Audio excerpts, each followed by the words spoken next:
Hello, ഇന്നത്തെ video 2026 JEE എഴുതാൻ പോകുന്ന റിപ്പീറ്റേഴ്സ് അല്ലെങ്കിൽ ഡ്രോപ്പേഴ്സിനോടാണ് ഞാൻ സംസാരിക്കുന്നത്.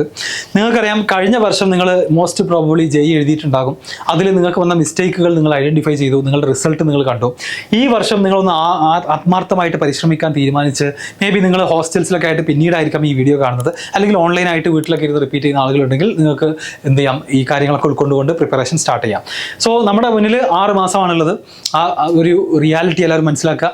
6 മാസം കൊണ്ട് നമ്മൾ ഇനി ഒരു ദിവസം പോലും എന്ത് ചെയ്യാൻ പാടില്ല, റെസ്റ്റ് എടുക്കാൻ പാടില്ല എന്നുള്ളതാണ് ഫസ്റ്റ് ഓഫ് ഓൾ നമ്മൾ ഈ വീഡിയോ സ്റ്റാർട്ട് ചെയ്യുന്നതിന് മുന്നേ പറയാനുള്ളത്. സോ ഈ ഒരു റോഡ് മാപ്പിലൂടെ നമുക്ക് കടന്നു പോകാം. ഒന്നാമതായിട്ട് നിങ്ങൾ മനസ്സിലാക്കേണ്ടത് നിങ്ങളുടെ അഡ്വാൻറ്റേജ് എന്താണ്. സോ ഡിസഡ്വാൻറ്റേജ് എന്താണെന്ന് ചോദിച്ചു കഴിഞ്ഞാൽ 6 മാസം കൊണ്ട് 2 വർഷത്തെ സിലബസ് പഠിച്ചു തീർക്കണം. അത് തന്നെയാണ് ഏറ്റവും വലിയ ചാലഞ്ച്. അതിൻ്റെ കൂടെ അഡ്വാൻറ്റേജ് എന്താണ്, +2 പഠിക്കും, already have some base of the syllabus, already പഠിച്ച ചാപ്റ്റേഴ്സ് ആണ്, അതിൻ്റെ ഒരു ബേസ് നന്നായിട്ടുണ്ട്. Experience of attending the exam, already JEE എഴുതിയതിൻ്റെ എക്സ്പീരിയൻസ് ഉണ്ട്.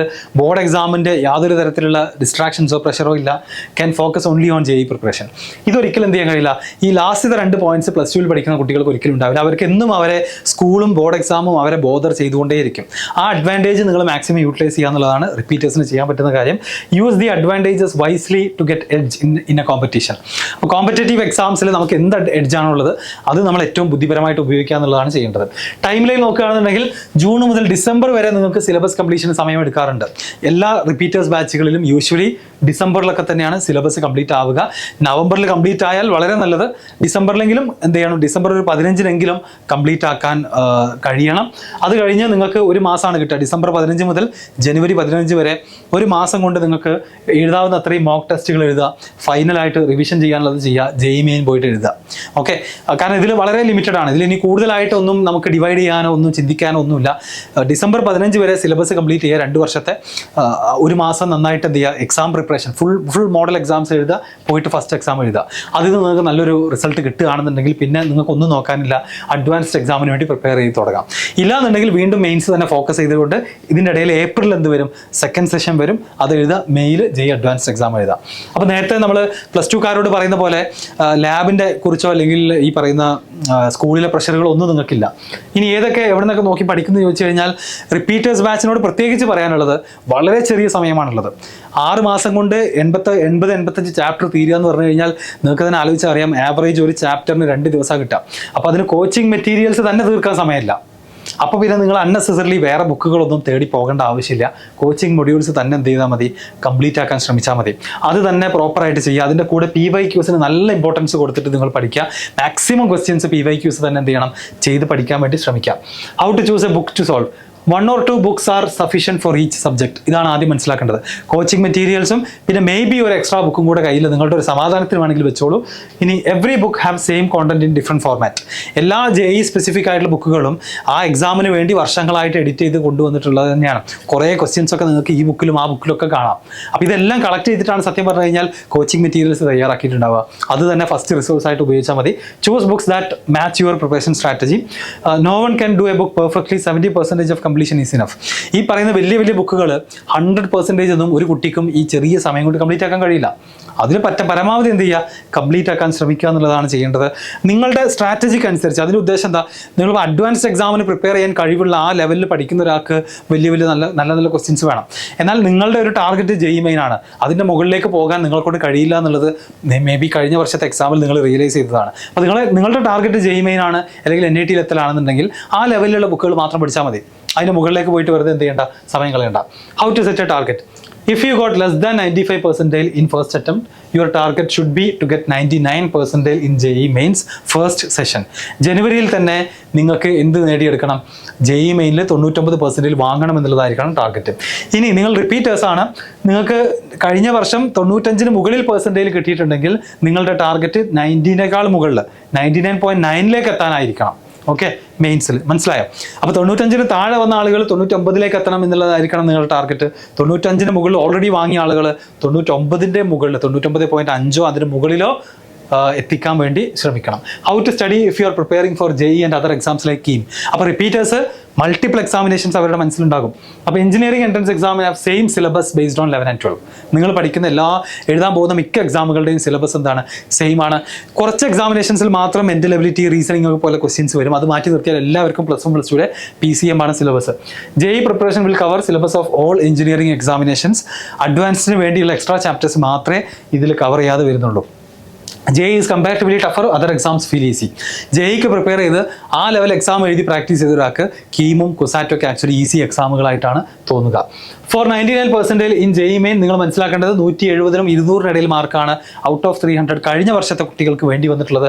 സോ ഓരോ സബ്ജക്റ്റിലും നമ്മൾ ഒരു 70 മുതൽ 75 വരെ ഫിസിക്സിലും, സിമിലർ മാർക്ക് കെമിസ്ട്രിയിലും, ഒരു 40 to 50 മാത്സിലും ടാർഗറ്റ് ചെയ്താൽ മാത്രമാണ് ഈ ഒരു റേഞ്ചിലേക്ക് നമുക്ക് എത്താൻ കഴിയുള്ളൂ. ഓക്കെ, അത് മനസ്സിലാക്കുക. ഫിസിക്സും കെമിസ്ട്രിയും നന്നായിട്ട് പ്രാക്ടീസ് ചെയ്ത് PYQസിലൂടെ പോയി കഴിഞ്ഞാൽ നമുക്ക് സ്കോർ ചെയ്യാൻ പറ്റും. മാത്സ് എനിവേ ടഫാണ്. ഇനി നിങ്ങൾ എത്ര പ്രാക്ടീസ് ചെയ്താലും ചിലപ്പം നല്ല ടഫ് ക്വസ്റ്റ്യൻസ് വന്നു കഴിഞ്ഞാൽ നമ്മുടെ മാർക്ക് 50-ൽ ഒതുങ്ങും. കാരണം സമയമില്ല. മാത്സിലെ ലെങ്തി കോണിക് സെക്ഷൻസിലെ ന്യൂമറിക്കൽസ് ഒക്കെ ലെങ്തി ആയിട്ട് വരാറുണ്ട്. അതുകൊണ്ട് തന്നെ ടൈം വളരെ ലിമിറ്റഡ് ആണ്. അപ്പോൾ മാത്സിൽ നിങ്ങൾ എല്ലാ സബ്ജക്റ്റും എല്ലാ സിലബസും കവർ ചെയ്യണം, എല്ലാ ചാപ്റ്റേഴ്സും പഠിക്കണം. അതിൽ വെക്ടേഴ്സ് 3D പോലുള്ള ഈസിലി സ്കോറിംഗ് ആയിട്ടുള്ള ചാപ്റ്റേഴ്സ് ഒന്നും കൂടെ ഫോക്കസ് ചെയ്ത് PYQs ചെയ്ത് കഴിഞ്ഞാൽ ഒരു 40 മാർക്കൊക്കെ നമുക്ക് നേടിയെടുക്കാൻ പറ്റുന്നതാണ്. How to solve questions efficiently. Error book is a must for every aspirant. നമ്മുടെ മിസ്റ്റേക്കുകൾ നോട്ട് ചെയ്യാൻ നമുക്കൊരു ബുക്ക് വേണം. ആ മിസ്റ്റേക്കുകൾ പ്രത്യേകിച്ച് പ്രധാനപ്പെട്ട മോക്ക് ടെസ്റ്റിലൊക്കെ വരുത്തുന്ന മിസ്റ്റേക്കുകൾ നോട്ട് ചെയ്ത് വെക്കുക. നെക്സ്റ്റ് എക്സാമിന് പോകുമ്പോൾ അതൊന്ന് മറിച്ച് നോക്കുക. കഴിഞ്ഞ മാസം വരുത്തിയ തെറ്റുകൾ എന്തൊക്കെയാണ്, അത് റിപ്പീറ്റ് ചെയ്യാതിരിക്കാൻ ശ്രമിക്കാം. Go through error book occasionally and reduce the same kind of mistakes later. Okay, and give preference to PYQs while solving questions. റിപ്പീറ്റേഴ്സിന് ഒന്നും നോക്കണ്ട, നിങ്ങളുടെ പ്രിഫറൻസ് PYQs തന്നെ ആയിരിക്കണം. നിങ്ങളുടെ കയ്യിൽ കുറച്ച് സമയമുള്ളൂ. +1 +2 കുട്ടികൾ 2 വർഷം എടുത്താണ് പഠിച്ചു വരുന്നത്. അവരുടെ കയ്യിൽ കുറച്ചുകൂടെ സമയം ഉണ്ടായിരുന്നു. നിങ്ങൾക്ക് ആകെ 6 മാസമേ ഉള്ളൂ. അതിൽ മാക്സിമം PYQs ചെയ്ത് തീർക്കാൻ ശ്രമിക്കാം. How to see lecture videos. ഇപ്പോൾ നിങ്ങൾ ഓൺലൈനായിട്ടൊക്കെ ചെയ്യുന്ന ആളുകളാണ്, വീഡിയോ റെക്കോർഡഡ് ആയിട്ടുള്ള ലെക്ചേഴ്സ് കാണുന്നുണ്ടെങ്കിൽ keep main notes and short notes for each chapter. Okay, use short notes for revision. Check the slides of the lectures before seeing the video. അത് നല്ല കാര്യങ്ങളാണ്. അതായത് അതിൻ്റെ സ്ലൈഡ്സ് നേരത്തെ കിട്ടുമെന്നുണ്ടെങ്കിൽ അതിലൂടെ കടന്നു പോവുക. കഴിഞ്ഞ വർഷം പഠിച്ച ചാപ്റ്ററിലെ കാര്യങ്ങളൊക്കെ തന്നെയാണ്. അപ്പോൾ ആ കാര്യങ്ങളൊക്കെ ഒന്ന് റീകോൾ ചെയ്ത് കഴിഞ്ഞിട്ട് വീഡിയോ കണ്ടു കഴിഞ്ഞാൽ എന്താണ് കുറച്ചുകൂടി ഈസിലി നമുക്ക് ഫോളോ ചെയ്യാൻ പറ്റും. Only spend time on the part of the chapter that you do not know. Repeaters already നിങ്ങൾക്ക് motion in a straight line അറിയാം. പിന്നെ അതിൻ്റെ ക്ലാസ് പോയി ഇരുന്ന് കാണേണ്ട ആവശ്യമില്ല. ക്വസ്റ്റ്യൻസ് എടുത്ത് ചെയ്താൽ മതി. നിങ്ങൾക്ക് റൊട്ടേഷൻ ഒന്നും അറിയില്ല. അങ്ങനത്തെ ചാപ്റ്റർ നമ്മൾ മുഴുവനായിട്ട് എന്ത് ചെയ്യണം? ക്ലാസ് കാണുകയും വേണം. ഇതാണ് ബേസിക്കലി ക്ലാസ് കാണുന്നതിനെ കുറിച്ച് പറയാനുള്ളത്. ഇനി നമ്മൾ ഓരോരോ സബ്ജക്റ്റ് വൈസ് നമ്മൾ ഫോക്കസ് ചെയ്യുകയാണെന്നുണ്ടെങ്കിൽ, പണ്ടൊക്കെ നമ്മൾ പ്രയോറിറ്റി ചാപ്റ്റേഴ്സ് എന്നൊക്കെ പറയാറുണ്ട്. സത്യം പറഞ്ഞു കഴിഞ്ഞാൽ കഴിഞ്ഞ ജനുവരിയിലെ ക്വസ്റ്റ്യൻ പേപ്പർ നോക്കിയപ്പോൾ മനസ്സിലായി ഓരോ ഷിഫ്റ്റിലും വരുന്ന ക്വസ്റ്റ്യൻ പേപ്പറിന് ഡിഫറെൻറ്റ് പ്രയോറിറ്റിയാണ്. കറണ്ട് ഇലക്ട്രിസിറ്റിയിൽ നിന്ന് ക്വസ്റ്റ്യൻ ഇല്ലാത്ത പേപ്പറുണ്ട്, റൊട്ടേഷനിൽ നിന്ന് 4 വന്ന പേപ്പറുണ്ട്, റേ ഓപ്റ്റിക്സിൽ നിന്ന് 3-4 ക്വസ്റ്റ്യൻ വന്ന ക്വസ്റ്റ്യൻ പേപ്പറുകളുണ്ട്. അപ്പോൾ ഏതെങ്കിലും ഒരു 10 ചാപ്റ്റർ പഠിച്ചതുകൊണ്ടൊന്നും ഇനി കാര്യമില്ല. എല്ലാ ചാപ്റ്ററും അറിഞ്ഞിരിക്കണം. കാരണം നിങ്ങൾ പഠിച്ച 10 ചാപ്റ്ററിലെ 5 എണ്ണത്തിൽ നിന്നും ചിലപ്പം നിങ്ങൾ എഴുതാൻ പോകുന്ന എക്സാമിന് ക്വസ്റ്റ്യൻ വന്നില്ല എന്നുണ്ടെങ്കിൽ പിന്നെ എന്ത് ചെയ്യും? പിന്നെ നമുക്കതുകൊണ്ട് ചെയ്തിട്ട് കാര്യമില്ല. അപ്പോൾ ഇത്രയും ചാപ്റ്റേഴ്സാണ് ഫിസിക്സിൽ യൂഷ്വലി ഒരു ആവറേജ് എടുക്കുകയാണെന്നുണ്ടെങ്കിൽ ഓരോ ചാപ്റ്ററിൽ നിന്ന് വരുന്ന ക്വസ്റ്റ്യൻസിന്റെ എണ്ണമാണ് നിങ്ങൾ ഈ കാണുന്നത്. ഓക്കെ, അപ്പോൾ ഇതിൽ 1 or 2 ഇൻക്രീസോ ഡിക്രീസോ ഒക്കെ ഉണ്ടായേക്കാം ആക്ച്വൽ പേപ്പറിൽ. കെമിസ്ട്രിയിലേക്ക് വരികയാണെങ്കിൽ മോൾ കോൺസെപ്റ്റ്, GOC ഒക്കെ തന്നെ ക്വസ്റ്റ്യൻസ് സ്ഥിരമായിട്ട് വരാറുണ്ട്. അതുപോലെ ഈ കാണുന്ന പോലെ തെർമോഡൈനാമിക്സ്, ഇക്വിലിബ്രിയം, എല്ലാത്തിൽ നിന്നും തയ്യാറുണ്ട് ക്വസ്റ്റ്യൻസ് 1 or 2 ക്വസ്റ്റ്യൻസ് വരാറുണ്ട്. റിയൽ പേപ്പറിലേക്ക് പോകുമ്പോൾ ചിലപ്പം ഏതെങ്കിലും ഒന്നിൽ 3 ആവും, 1 ചിലപ്പോൾ 0 ആകും. ഇങ്ങനത്തെ മാറ്റങ്ങളൊക്കെ ഉണ്ടാവാറുണ്ട്. മാത്സിലേക്ക് വരുമ്പോൾ ഞാൻ നേരത്തെ പറഞ്ഞ പോലെ തന്നെ സെറ്റ്, റിലേഷൻസ് ആൻഡ് ഫംഗ്ഷൻസ് എന്തായാലും പഠിക്കണം. വെക്ടേഴ്സ് ആൻഡ് 3Dയിൽ നിന്ന് എപ്പോഴും 3 ക്വസ്റ്റ്യൻസ് കാണാറുണ്ട്. ഈ 2 ചാപ്റ്ററും കൂടെ കമ്പൈൻ ചെയ്തിട്ട് മെട്രീസസ് ആൻഡ് ഡിറ്റർമിനൻസ്, അതുപോലെ തന്നെ സീക്വൻസ് ആൻഡ് സീരീസ് പോലുള്ള ചാപ്റ്റേഴ്സ്, ഇതൊക്കെ നമുക്ക് പഠിച്ചാൽ ചെയ്യാൻ പറ്റുന്ന ചാപ്റ്റേഴ്സാണ്. അപ്പോൾ അങ്ങനത്തെ ഒരു 8-10 ക്വസ്റ്റ്യൻസ് നമുക്ക് ചെയ്തെടുക്കാൻ പറ്റുന്നുണ്ടെങ്കിൽ തന്നെ 40 മാർക്കായി.